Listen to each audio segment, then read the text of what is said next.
Day, April 23rd, and A Tribe Called Plucer, assemble. It is great to be back. Thank you for being back here. Jillian and I had a great time in Las Vegas. If you make it through today's show, by the way, I got to go get a haircut today, so we're not going to be club plusing, but it's time for me to take care of this. This is getting a little Lebowski-ish. But if you stick around to the end of today's show, I will give you a full-on Fish Sphere Vegas review. And I know many of you are sitting on the edge of your seat just waiting for that, but we got some stuff to get to today. Our first show of the week because of the 3-day weekend, which, by the way, was absolutely needed. It was an awfully nice little getaway.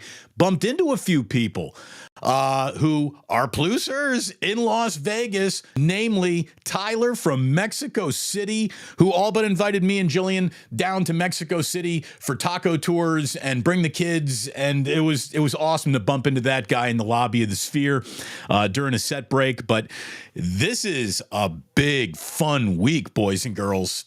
I mean, everybody loves a chess game, right? We got ourselves one of the best chess games in all sports, like all chess games, matches, I guess. No matter what you do, it's dependent on what your opponent is doing. And the 49ers have 30 opponent moves to consider before they're even going to move their piece on the chessboard. So to say that the situation would be fluid is a massive exaggeration, or it's an undersell. It's as fluid as situations get in the draft, and what happens in front of the Niners is going to greatly affect what they do at the back of the first round.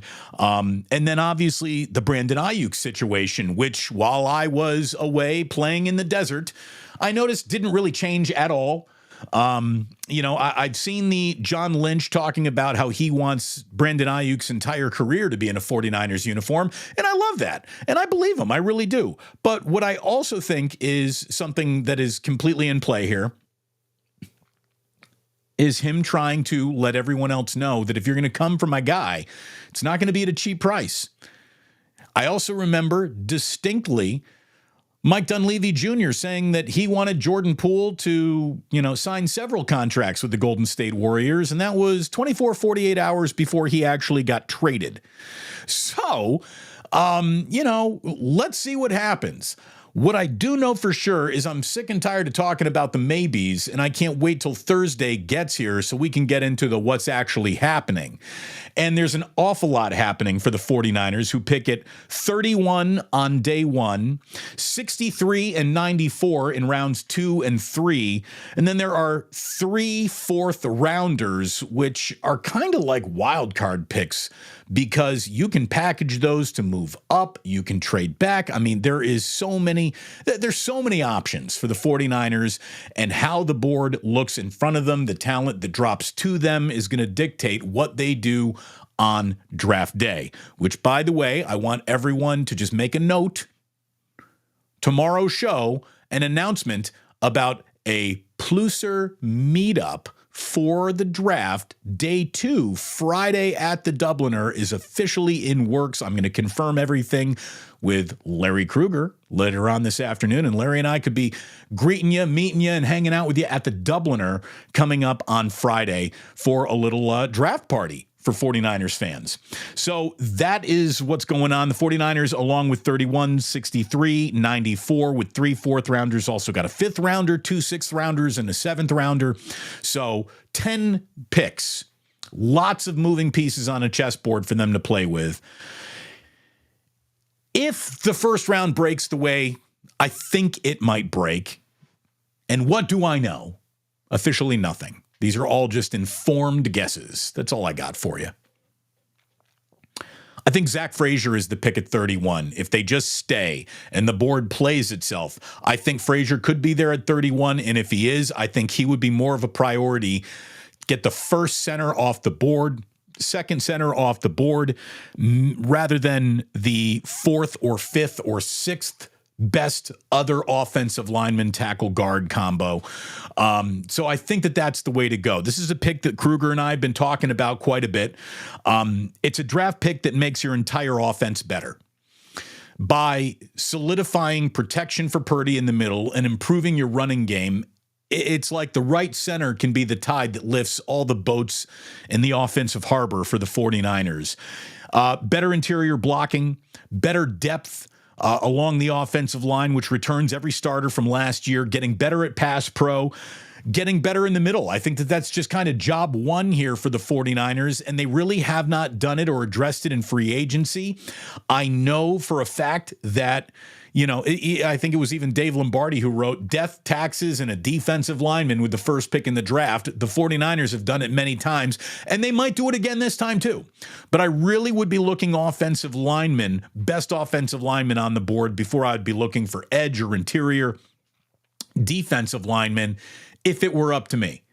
I think at 6'3", 313, Zach Frazier, who is a high-level wrestler, is just all about leverage and drive, and he's got quick hands, and he can pull, and is perfect for the zone blocking scheme, which Shanahan runs and the rest of the NFL really tries to emulate. I just think he's the right fit at a position of need, at an area where, the argument, is he the best on the board, might even be able to be made, depending on what you feel about other prospects. I just like Zach Frazier to the Niners in the first round an awful lot.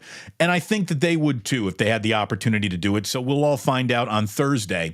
I did see Dave Lombardi has defensive end Darius Robinson from Missouri as the first round pick for the 49ers, a guy who produced and played very well, 8.5 sacks in the SEC, 14 yards, 14 tackles for loss, by the way, also last season. Johnny Newton from Illinois is who Barrows has. So another defensive lineman. And those two guys are absolutely smart, connected 49ers insiders, both Lombardi and Barrows. I respect their work very much. I think that they could be right, but I also think that those positions were addressed a bit in the offseason. The offensive line has not been addressed yet in this offseason, and I think it's time to. Again, when I look at Johnny Newton, player that I like, he's got an awful lot of qualities. I think he's got a comp to Javon Hargrave. Do you need another Javon Hargrave? And do you need another first-round defensive tackle when you've gone ahead and you traded for Malik Collins for the Houston Texans and you signed Jordan Elliott from the Cleveland Browns? You'd be triple dipping at one position with offseason moves and the first-round pick if it were another defensive tackle. So I don't know about that. I don't know. Again, I'm a big believer that these moves are all sort of connected somehow. And they've already put a few defensive linemen in their bushel basket, and it's time to go to another tree and select another fruit that can help you through upcoming football. You get into the second round. And again, trying to predict what's going to happen in the second round is even murkier. If there are a lot of moving parts at 31, there's double that when you come back and look at the 49ers who are picking at 63. The second rounder, this is where a temptation could absolutely dictate what the 49ers do. And to me, there are a few tempting players that I think are going to be on the board out there for them. The wish list is a player that we've been talking about, South Carolina receiver Xavier Legette. I just think that Kyle could be very tempted to take him. He's a yak yard guy. He's a Kyle Shanahan guy. He's the type of player that I think Shanahan covets. A little more offensive help could be the direction. But if you did go helping the offense with the first pick, second pick could have your attention turned to defense. And again, already spent money, already spent free agent decisions on defensive line. I think that if corner Max Melton out of Rutgers is sitting there at 63, the 49ers might run that pick up to the board. Barrows and Lombardi have Mason Smith, who is a defensive tackle from LSU, and unlike Javon Hargrave, who is a little undersized, there's nothing undersized about Mason Smith. He's big boy at 6'5", 300, and body types like that are in short supply in this draft. So maybe this would make some sense for the 49ers in that second. If they are committed to, we have to spend an early premium draft pick on this defensive line. It's who we are. It's in our DNA. I think that could be an answer on day 2. Also, another corner whose name I've seen circulating around where the 49ers would be picking, could be picking on day 2 is cornerback Andrew Phillips out of Kentucky. Again, I like Melton an awful lot. I like Andrew Phillips out of Kentucky. He can play the nickel. He competes. He's the type of player that coaches like to coach. So I think that that's a real possibility. And if you go O-line, D-line, or O-line, then corner, or D-line, then corner, you come to that pick 94. Now you're sitting there in the 3rd round. I think that if you've gone double dipping on one side of the ball, you might come back to the other side of the ball with that 3rd pick. And Malachi Corley out of Western Kentucky is a wide receiver who might be there. That pick won't happen if the 49ers look receiver early. I don't think you're double dipping on undersized yak guys in this draft. But again, he's the type of player that is a Shanahan type of receiver. If you've gone double defense or offensive line, defensive line, now you're looking for, if you've gone skill position, maybe this is where you're back for the offensive tackle that you're now officially looking at who is best remaining. This is where Penn State's Caden Wallace could be involved. He is a really good tackle. 49ers have sent an awful lot of scouts to Happy Valley in recent years, so they're going to have a good working understanding of him. Again, if you've gone all beef and you're looking for a little value at a skill position here, I've been talking about Roman Wilson, the 6-foot-tall, 192-pound wide receiver out of Michigan, who I think, again, he's one of those guys who's blocks in the running game on a level that Kyle Shanahan just demands of a wide receiver. He also battles at the point of the catch, and I think he would fit with the 49ers. So very, very interesting looking at all the options, trying to just imagine how this might play out, how the pendulum could swing between offense, defense, skill, beef. I mean, this is why we love this time of year. I saw John Lynch quoted saying, look, there's nothing better than game day. There's nothing better than prepping to go out and actually play. But he's like, this is one of my favorite times of the year. And if you're a GM, by definition, it has to be. It's very exciting. Very exciting. This all-important draft for the 49ers. I saw ESPN's Matt Miller, who's a former scout draft analyst for them. He said that he ran something where, he's using NFL analytics to see who will be off the board, who might fall to the 49ers. God, what did I see? Matt Miller had, the dream coming through for the 49ers. So, my crush is Amarius Mims, the tackle out of Georgia. Like, I was doing videos on him weeks ago to the point where he's probably gone 18, 20, 25, somewhere in there. He's probably off the board. But Matt Miller said the 49ers are going to take Amarius Mims out of Georgia at 31 and then come back at 63 and get Zach Frazier.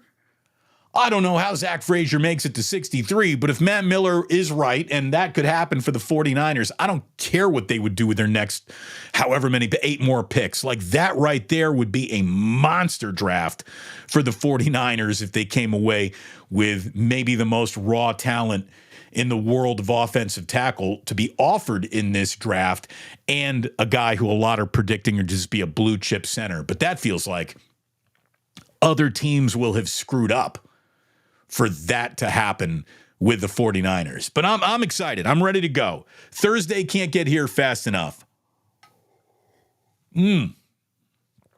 Oh my goodness, that is officially perfect. That is your sip of the day right there. Again, it is so good to have you here. Like and subscribe if you haven't already. I see my man, who was it who came through here with a 4-month JJ Raider, 4 months of being a part of the initiated. Of course, J.J. Raider holds a very, very special spot in all of our hearts. He is not only a member of the Initiated, a great member of A Tribe Called Plucer. He is the official sponsor of the ganja jar, which clearly was used aggressively in Las Vegas. Okay, so look, the draft is going down. One thing that you should write down as you're getting ready to prepare for the draft this week, you want to go in with a clear mind and a full stomach, and to do both, you should get yourself to Ikes.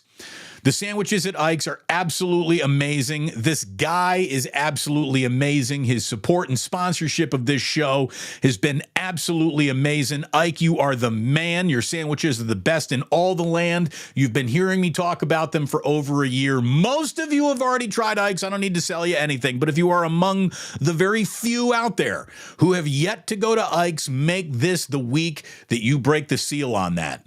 Make it happen. Make it happen. Watch Ikes.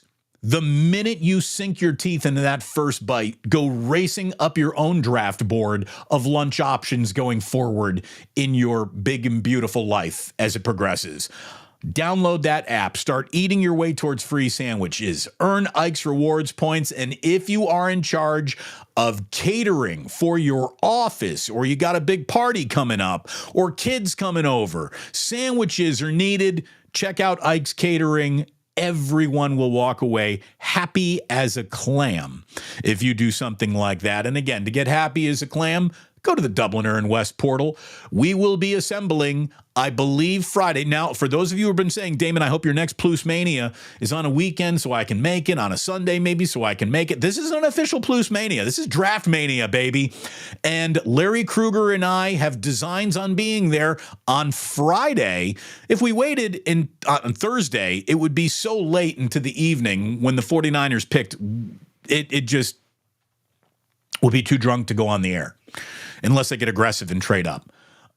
So we are going to be there, I believe, for day 2, when we will have multiple picks to cover and a little time to not only do some videos from the upstairs pool room at the Dubliner, but to also hang out with you. So again, tomorrow, be watching for the official announcement. I will put up the flag and I will let you know all about it. And we hope that a lot of you can come on out, support us, support the show, support the sponsor, support the Dubliner West Portal, and support your own, the happiness of your own liver. You know, a Guinness is good for you. I'm totally convinced of that. I really, really am. So look, how this draft plays out for the 49ers, again, it's going to be fascinating to watch not only what the Niners do, but how all the pieces on the chessboard move around them. You know, there are several teams that might look at the price of poker to move up and get aggressive in the first round is a little bit too much, but second and third round could be rounds where the 49ers look at themselves, look at their board, look at their needs, and say, we're drafting, we're moving back. We're moving back. And when I'm looking at teams that could get aggressive here, you know, I think the Las Vegas Raiders owe it to themselves to be aggressive in this draft. And Antonio Pierce is the kind of guy who knows how many bites of the apple here am I going to get if this, they took the interim tag off of me, but how much time do I really have here? I think he's going to get aggressive. The Denver Broncos, who, again, just traded for Zach Wilson. We'll get to that in just a second. I don't know if that makes them more or less aggressive. I don't know if that can be correlated to what they might do with Patrick Surtain Jr. Or Patrick Surtain II, I should say.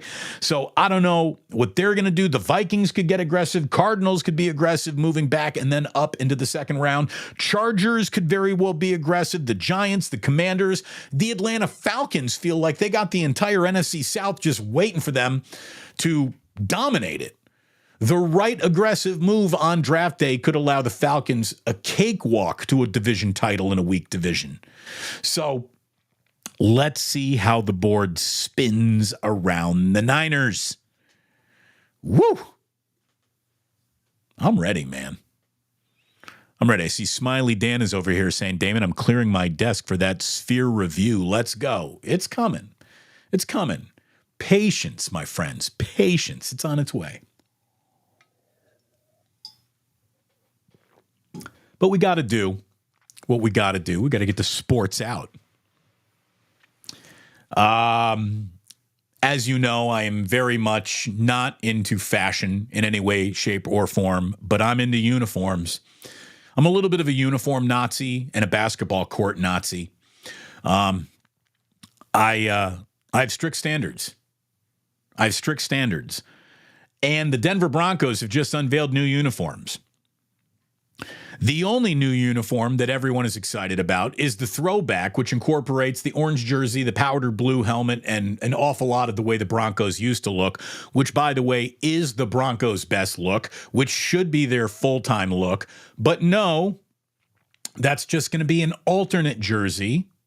The jersey that everyone goes, that's awesome, is the one they'll be wearing the least. Look, we live in such a divided world. We can't get any group of people, certainly a very large group of people, to all agree on anything. But we're clocking in at about 98.5% meh on the new Broncos uniforms. They took an inferior uniform, they made it more inferior, and they look like, I don't know, a UFL team or Oklahoma State on a bad day. They don't look very good at all. You look like you're trying to be the poor man's Chicago Bears. To put a cherry on top of all of those, these new unis suck, Denver. They then go out and they trade for former Jets quarterback Zach Wilson. Okay. The Broncos, who in addition to Wilson get a 7th-round pick. Again, that's how much of a bust Zach Wilson was. The Jets had to move Wilson and a pick and pick up half of his salary to get this deal done. The Jets get a 6th-rounder back, and they will be splitting both teams the $5.5 million salary this season.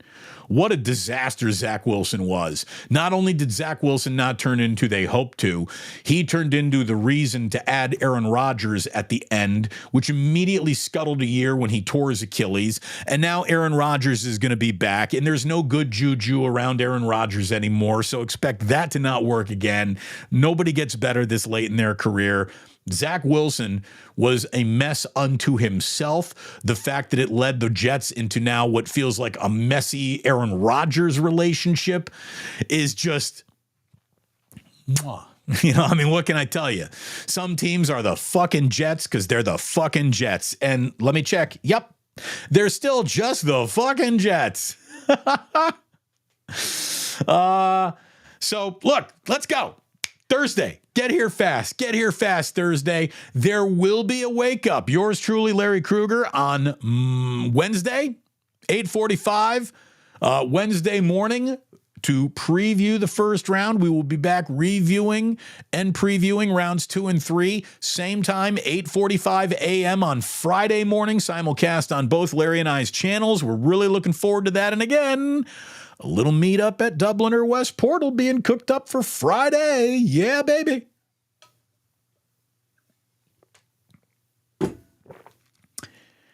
Let's see. What else have I missed while I have been away? We got some NBA action. And everybody's trying to go up 2-0 tonight, just like everyone went up 2-0 yesterday. Well, home teams, I guess should say, went up 2-0. The Timberwolves, Bucks, and Clippers are all looking for 2-0 series leads. All I can tell you is that the Suns losing to the Timberwolves and KD getting bounced in the first round is more embarrassing than anything that has happened to the Warriors in the last week. I mean, how many times does Kevin Durant have to go chasing the winning situation that he left in Golden State just to find nothing? Don't let the Suns go out in the first round to the Minnesota Timberwolves. They could go down 2-0 tonight. Let's see. If the Indiana Pacers ever want to be taken seriously as a franchise, you can't run into Milwaukee without Giannis and lose that series. They're on the way to doing that. The Pacers really going to blow a series that might not see Giannis in it.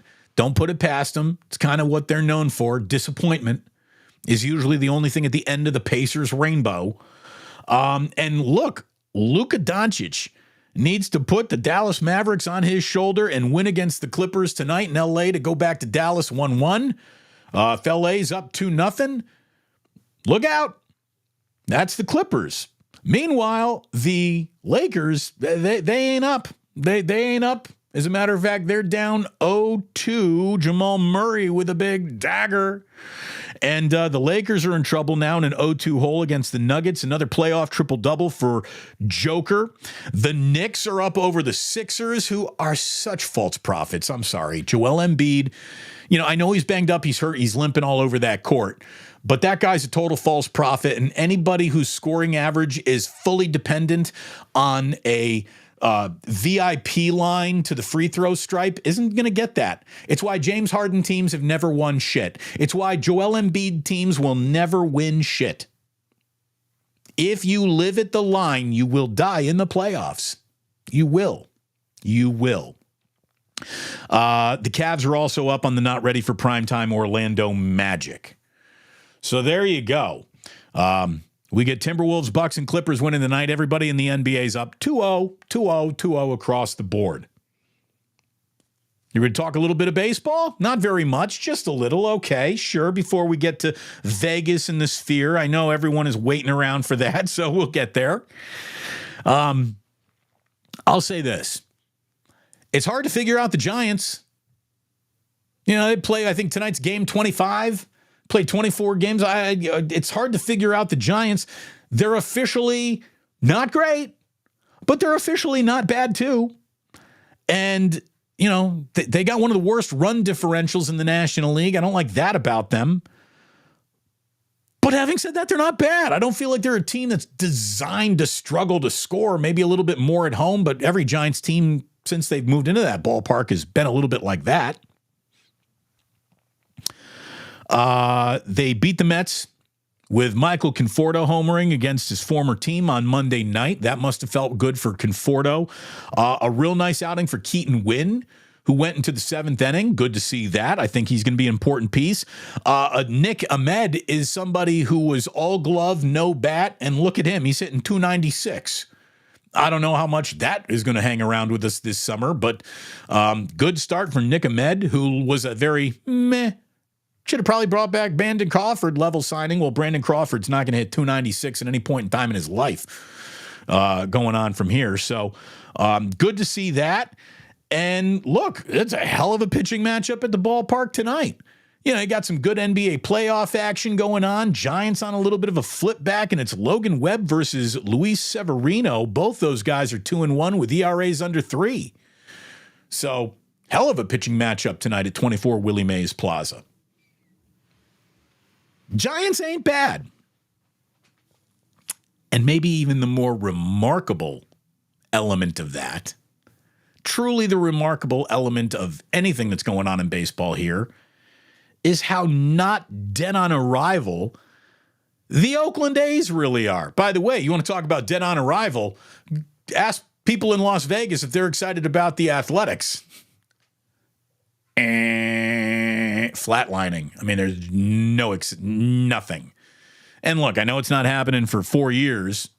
It's probably not going to happen at all. Let's be totally honest. But it's buzzless, utterly buzzless, utterly interestless. Not a single A's jersey, not a single A's hat. I did rock my boycott gear from our friends at the Last Dive Bar in Las Vegas.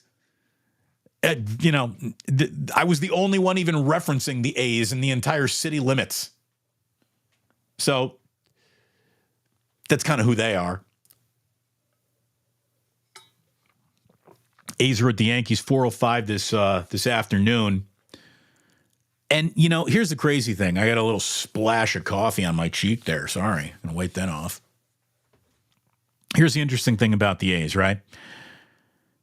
Based on the initial investment in the product, based on the fact like they took young and interesting players like Esteury Ruiz and have tried to mute their early contributions by leaving them in the minor leagues, the A's are actually one of the most unexpected stories so far this year.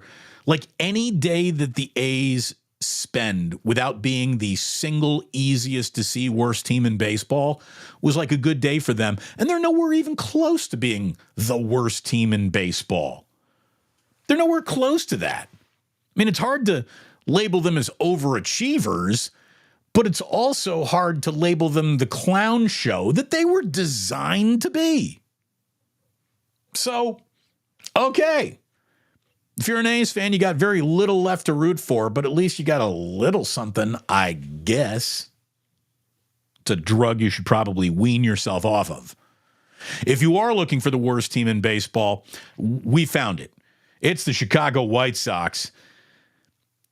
Do you see the White Sox are 45? The White Sox's 45 runs are tied for the fourth fewest all time in the first 22 games of the season.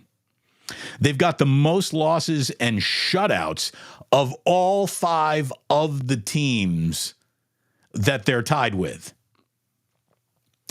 They're dreadful. The Chicago White Sox are dreadful. I mean, they are as likely to be shut out as score a run anytime they go out and play. It's just bad baseball on the South Side. Really bad baseball.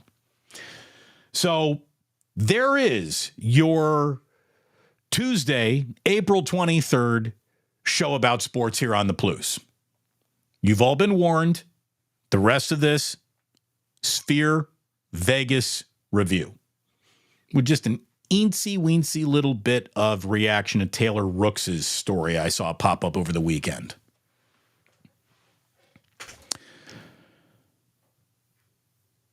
So the band was fantastic. The set list, fantastic on Saturday and Sunday night. The venue is overwhelming. Absolutely overwhelming. But before we get into that level of overwhelming, I want to start with what we walked into on Saturday night. On Saturday night, Jillian and I had the worst tickets in the Sphere. We were in view-obstructed seats in the back row under the overhang, and of this 1,000-foot-tall screen, whatever it is, you know, we get about 110 feet of it. We're taking in like 12% of the screen. Now, I am not a FOMO guy. Look, I can't be angry at a fish show. The rule is you can't be angry at a fish show. I was just a little bit angry at the fish show because everything that was happening above what I could see for the most part. But the one thing about the Sphere, and I think that this goes for no matter where you're sitting, it is the single greatest live sound I have ever heard in a venue. The sound system in there so specifically pinpoints sound directly to you from thousands of speakers. It's incredible, truly incredible sound. So that's the one thing, you know, like you're not getting the visuals that you wanted, but God damn, this band sounds as good as I've ever heard them at a live show. Like unbelievable sound. And when it was all said and done, even though our seats sucked and our section kind of sucked, a whole bunch of just dudes standing, not dancing. I hate the standing fish dude, just standing, hardly even nodding the head, surrounded by that sausage fest. Even with the worst seats in a bad section, we still had a really good time on Saturday night. Thanks to Derek Wong, who is a dentist, who I just happened to bump into outside of a fish show in Berkeley. He came up to me, recognized me, and said, "Hey, I want to buy you a beer, man." We've struck up a bit of a friendship, and he was nice enough. He had tickets to all 4 nights, and after sitting upstairs, he gave Jillian and I his ticket to kind of stand together in one seat for the first set of Sunday night, and we were upstairs at the Sphere. Holy shit is the only proper review of the Sphere. And I'm going to tell you right now that the world is about to be fractioned into two camps and only two camps. Those who have sat upstairs at the Sphere and those who have no idea. I have seen the future. I have seen something that has so thoroughly overwhelmed. You do not need to do drugs at the Sphere. The Sphere does your drugs for you. That's how overwhelming that screen is. Unbelievable. Truly, truly, truly, in your life, you have never put your eyes on anything like this.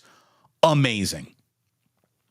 The entire venue, from the lobby to the escalators and elevators and the bathroom and the hallways that get you into your, all of it is done beautifully. The venue is incredible. But when you get a good seat upstairs, and if you're ever going to the Sphere, the further up you go, the best seat in the house is as far up as you can go in the upper deck because you see it all.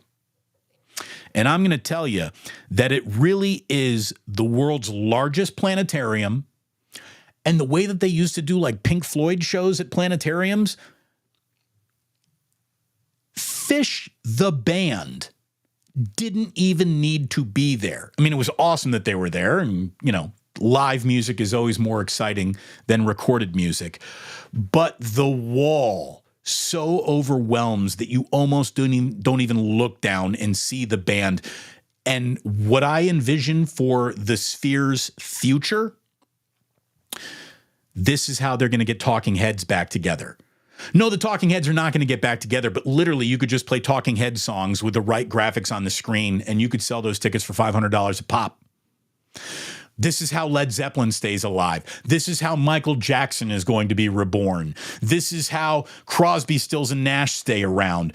Dead & Co. are coming in there next. Again, the band doesn't even need to be there. And I don't say that cynically. That's how overwhelming that screen is. You hardly even see them. It's just the single greatest venue ever conceived. It's amazing. You know, what's the worst band? What's the band that I would like? I'll pay you to not have to go to that concert. You know, hey Damon, New Kids on the Block are in town. I'll pay you to not go to that concert. Like, I will pay $50 to not have to go to New Kids on the Block if it were, we're going to drag you in there. I'll pay $100 to go see New Kids on the Block at the Sphere. I don't care what the band is, the subject is, the screen is the star of the show. It is unfucking believable. Unbelievable. Unbelievable. I mean, you get to the Sphere as fast as you can. That's my only advice to you if you love music, if you love concerts, if you love venues, if you like screens. Holy mackerel. The greatest visuals ever, backed by the definitive sound system that has ever hit my ears in my lifetime. It's amazing. It's amazing. Get to the Sphere as fast as you can. Mrs. Bruce and I had a great time. Mrs. Bruce, Jillian brought it, dude. So my wife is a beautiful woman, truly beautiful woman. But when she gets to Vegas, she brings the va-va-voom. This sort of brings me back to Taylor Rooks for the final topic of today's show. Because I saw that Taylor Rooks, who is a sportscaster, like went to some red carpet event and wore, some green dress that, has, a lot of people going, holy mackerel, Taylor Rooks, you're bringing it. And then she comes back and she's like, I should be able to wear whatever I want to wear without the critique of all this stuff. And then, okay. I guess in a perfect world where heterosexuality no longer exists, that's what Taylor's looking for. Let me tell you, what I know just from being in Las Vegas and around my wife. Every single woman in the world knows what she's doing when she's getting dressed. Every single one of them. Don't act like on your red carpet, like, oh, everybody's paying so much attention to me and my cleavage and my. You left the house like that, sister. We didn't ask you to, but we thank it. We appreciate it. You know, if you think that this plunging neckline could worry your place in the professional world, don't wear your plunging neckline. But if you do, the only appropriate way to wear the plunging neckline is to then say, yep, these are them titties. These are the girls, and I brought them out tonight. Jillian, God bless her. She brought them titties out to Las Vegas on Saturday night, and she knew it. She wasn't surprised when everybody was our peeking little glance. She wasn't like, I never. So drop it, Taylor Rooks. You know, when you bring the va-va-voom, that correlates directly with the awooga. So when you get the awooga, don't pretend that the va-va-voom is, what are you all reacting to? We're reacting to how absolutely blazing fucking hot you are. That's what we're reacting to. Don't play this like, I had no idea that this is going to be the reaction I was getting. You knew exactly what you were doing when you pulled the Ferrari out of the garage. Come on. Come on. By the way, if you do like titties, get to Las Vegas because they're everywhere, man. It's fantastic. It's a happy place. And there you go. I'm telling you right now, everybody likes titties. Boys, girls, straight, gays, everyone checks the yep. So stop, Taylor. There'd be more dignity in it if you did. Again, you're wearing the va-va-voom outfit. And you're going to pretend that you're going to pretend that, oh my God. Oh my, I can't believe you're looking at me. Dude, you're wearing a loincloth. Come on. Of course we're looking.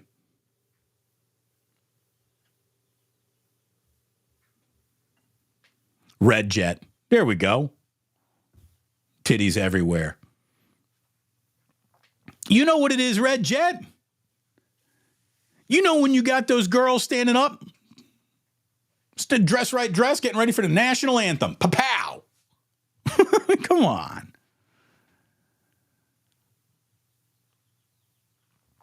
Kevin Wood, who's been in for 4 months of initiation. Thank you so much, Kevin.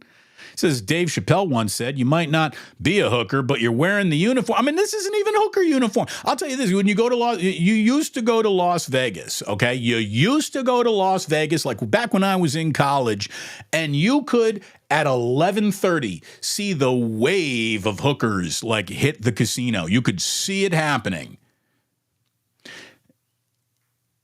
Every single girl's bringing their 95-mile-an-hour fastball to Las Vegas with them. All of them. Every ladies. You know, except for big girls from Oklahoma who are there to pay penny slots in sweatpants. You know, smoking Pall Malls without filters. There's that group, and then there's everybody else who is bringing the thunder. And it's awesome. It's awesome. Albert saying Las Vegas is full of fake titties. I'm telling you right now, anything under your skin is no longer fake. Those are if it's part of you, now it's real. They might be, you know, aftermarket add-ons, but, you know, it doesn't make that, you know, fake. If it's under your skin, it's now real. Fake titties are the ones that you're masturbating to. Those are the imaginary ones. Gazungas. Encino Man. Thank you very much, Rockin' New Era 84.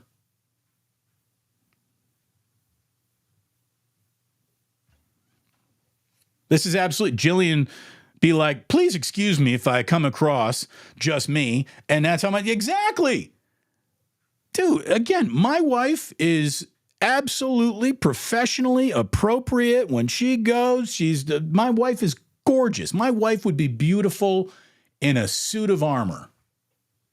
But when Jillian decides I'm bringing the va-va-voom, the awoogas happen. I'll tell you where Jillian's got it too. My wife's calves, ooh, she had women walking up to her and going, your legs are incredible. And they are. They really are. My wife, when she wears with the high heels that make that calf pop, woo! That's what I'm talking about.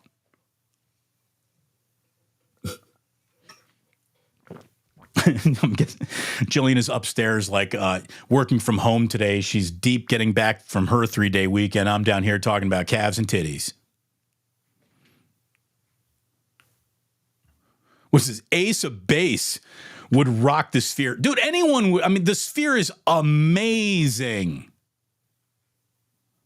Amazing. It's the best. It's amazing. Yeah, exactly. You can't spend an hour getting dressed and not know exactly what you're doing. It's it's the truth.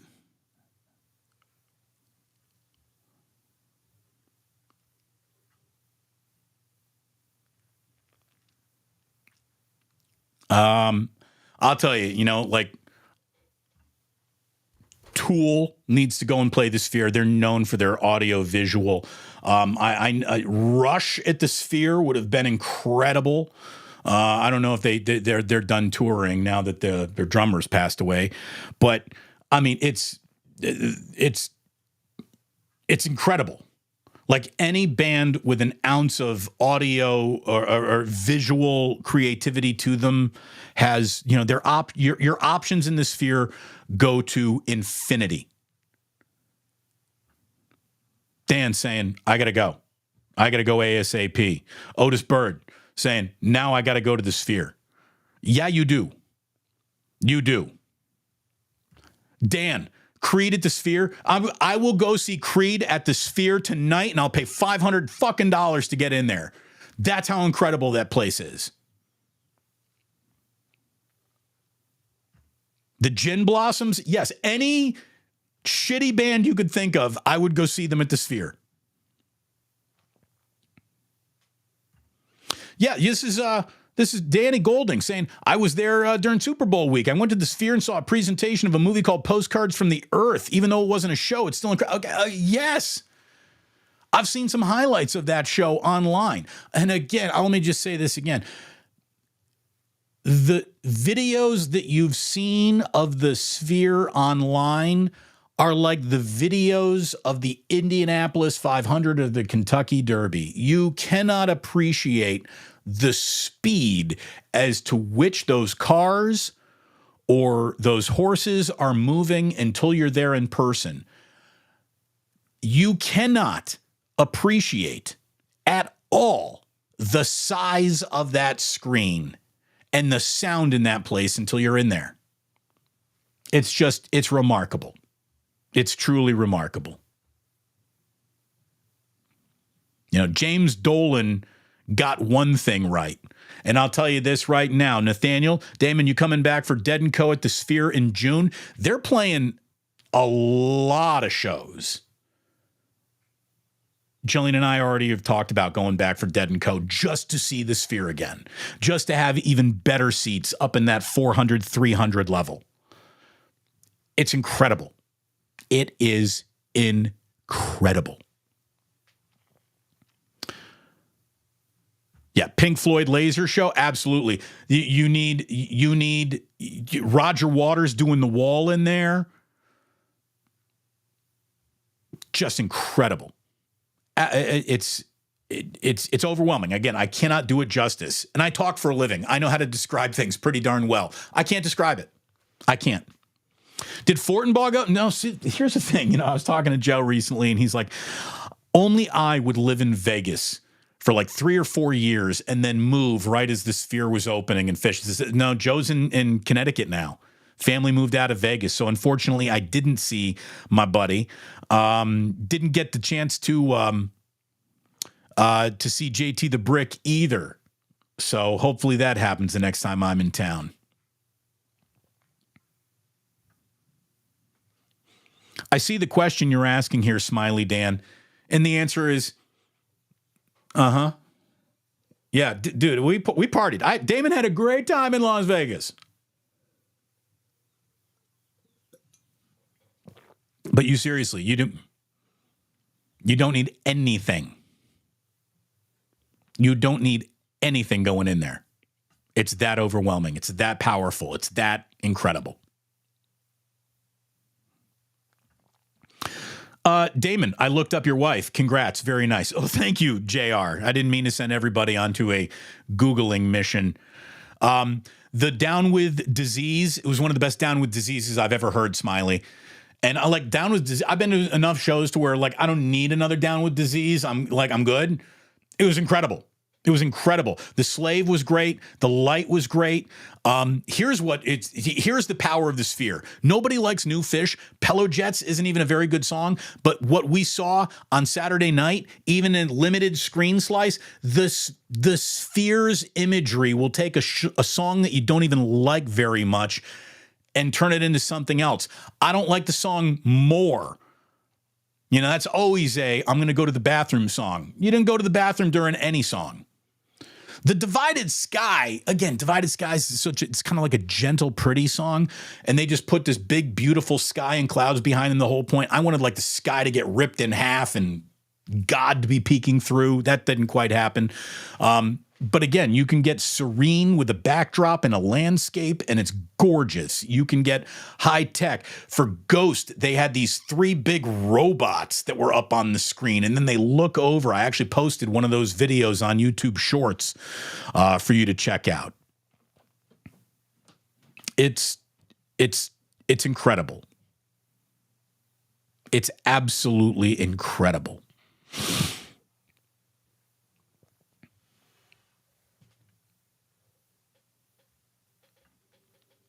And you're right. No one has the right to be offended by the consequences of their own intentional choices. Absolutely. It's like you can't put on tap shoes and then complain that everybody's noticing that you're clicking with every little step that you take.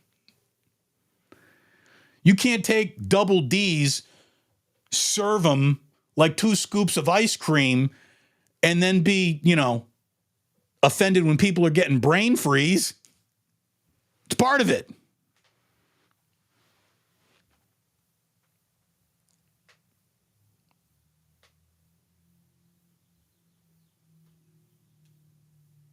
What else we got going on here? Brian Henry saying, Damon, thank you for the solid fish report.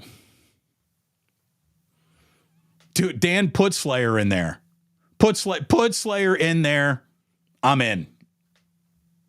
I couldn't name a Slayer or a Slayer song, but I'd go see anybody. So just incredible. Absolutely incredible venue, great shows. Again, the lobby is impressive. Taking the little tunnel that they have from the Venetian to the Sphere, it's a very easy walk. The bathrooms are immaculate. The lighting throughout the entire place is spot on. And don't forget your wallet, by the way. It's expensive. Everything in Vegas is very expensive these days. But it was very, very special. I'm so glad that I got to do it. And I highly recommend that you and yours get there as fast as you can. It is awesome. It's really, really awesome. We'll hopefully have you right back here, 8:30 Wednesday morning. Biggest draft preview that Kruger and I could possibly offer together on Wake Up. And then let's get at it. It's good to be back with you. I really missed you. Having some people come up and saying, Damon, that they watch. Again, Tyler from Mexico City. I've been on some big, powerful radio stations, and none of them reached Mexico City. This does. So it's great to be with you. I seriously hope that you have liked and subscribed. Again, memberships are available. We got guys coming up on their 4-month memberships. What are you getting? Pretty new badges and stars and all that shit that's attached to it. That's awesome. Thank you so much for watching, for all the support. You're the best. We'll get back into Club Plus tomorrow. I'm going to show up, by the way, with a new haircut. I got to go get this tamed. I'm getting into like Lebowski territory up here. This is time. It's time for a little clipping, right? You know, I'm not going to be like Taylor Rooks. I'm not going to get a nice new haircut and then accuse everybody of noticing my new haircut tomorrow. That's what you do. You're all fantastic. Seriously, I missed hanging out with you in the few days that I was in Vegas. So it's good to be back. We're going to have a great week. It's draft week, baby. And it's good to be with you. In the meantime, though, thank you so much for listening. You know, you don't have to go home. You can't stay here. But more importantly, you all know, I mean, this is canon. This is on the tablets that Moses brought down from the mountain. And that's sports don't build character. They reveal it.